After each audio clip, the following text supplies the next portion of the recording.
All right, let's roll on. Jacksonville Jaguars, Los Angeles Chargers. We get into afternoon football here. We've finished the 1 p.m. slate. How's that possible? Pinnacle's not going to give me line history on this. So we've talked about BetChris. BetChris is not either. What the hell? Okay, we'll use Bet365. Bet365 opened this last Tuesday. So they're letting you bet a week before. They opened it up with Jacksonville look ahead at +9 after Jacksonville's shutout and the injury to Herbert, although we expect them in. It's moved to 7. So that's where it stands right now. It's at 7. From a totals perspective, it opened up at 50.5 and has dropped to 48. But once the games were played, it went down to 48.5. So it's really gone down from 48.5 to 48, unless you're thinking about the look ahead spot. Let's take a look at the cash here in Jaguars Chargers. 6,582 tickets in.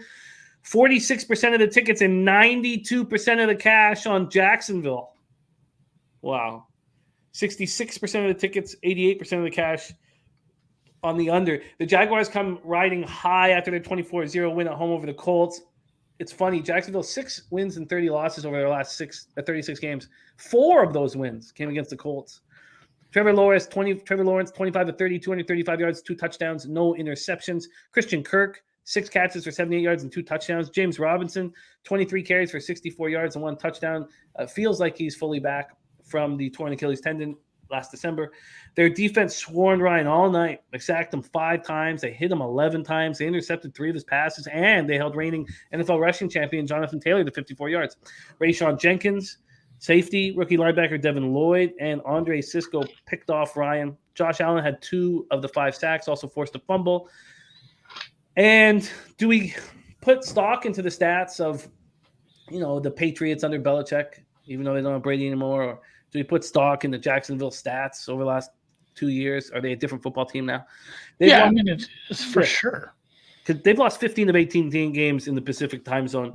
I'll talk about the Chargers next, but jump in. Talk about the Jags. Do you agree with all of this love for Jacksonville as right now 92% of the cash is on them? They played the Colts without their best player. So on defense, it's our guy Lawrence. He was very efficient. He was 25 to 30, but they're using Kirk out of the slot. Perfect place to use him. You paid him a shitload. Use him where you're supposed to use him. He's been great.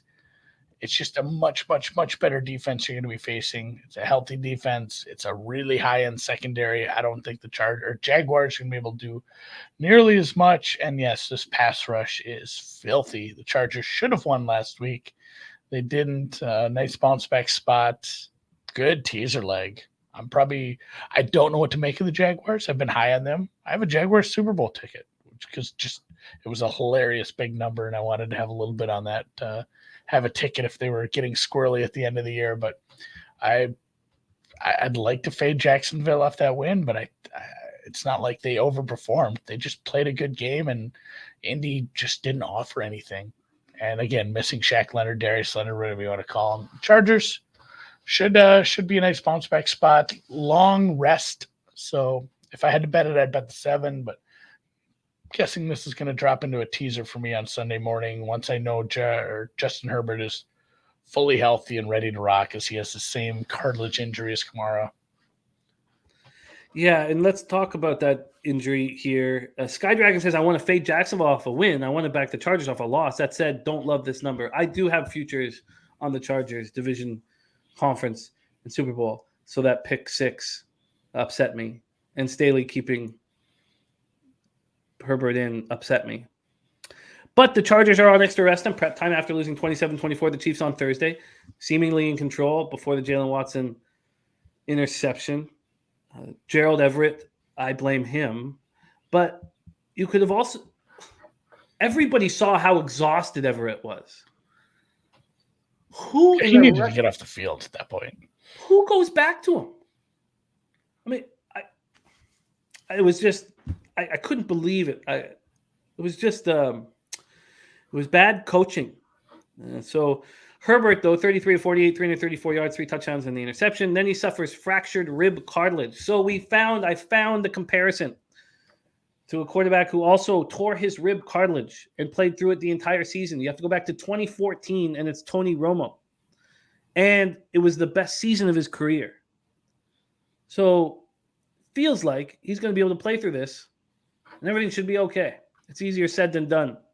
Mike Williams, 8 catches for 113 yards and a touchdown. Everett, 6 passes for 71 yards. I do blame him for the interception. Austin Eckler, 14 carries for 39 yards, caught 9 passes for 55 yards. This defense, as you said, is strong, man. We know what Derwin James can do and J.C. Jackson, but Asante Samuel Jr., good God, he was so good. The Chiefs had 13 yards of offense in the first quarter.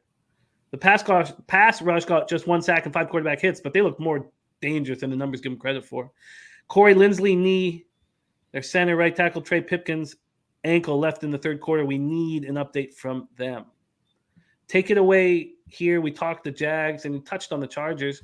Do you feel like I completely understand the situation that Sky Dragon finds himself in? Want to fade Jacksonville off the win, want to back the Chargers off a loss. Are you going to be able to get to the window? Yeah, I'm awful close. I just want to hear a good Wednesday report on Justin Herbert. Because essentially, this defense held the Kansas City Chiefs in Kansas City to 20 points. They played very admirably. And I don't know,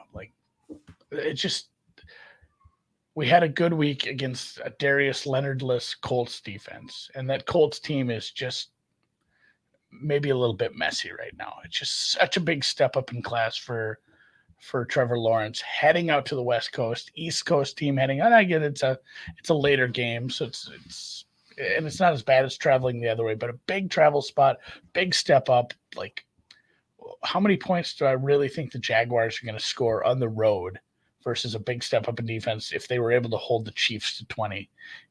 Jaguars team total unders, maybe a look here, but Chargers in the teaser, kind of some looks, and yeah, it might be an under. It might be one of those where Chargers, just win like 28-5. That's a funny score. I don't know. Sometimes I just throw numbers that make no sense for football scores out there. But I have to clip that if that actually happens, if they give up some weird safety at the end. But 28-7, 28-10, something like that. So it might be a easy cover with the under as well too. Yeah, it's not on the board right now at Pinnacle, as we talked about off the top. The total is down to 48 at Bet365. The team total for the Jags is 19.5. Jaguars. Essentially what the Kansas City Chiefs scored. They got to 20 with their offense. It took an interception return to get them to the 27. I'm certain Herbert's going to be in, but we might have to clip that if something goes fucking wrong. Yeah, and I want him to look good too. If he's looking, real ginger, and sometimes you don't always get clips of practice. But yeah, waiting on that one. I want to see. Wait till Wednesday. Jaguars team total under 19.5. I find the most appealing situation here. I'm not going to bet it tonight. I agree with Andy that we need to wait and hear what's going on.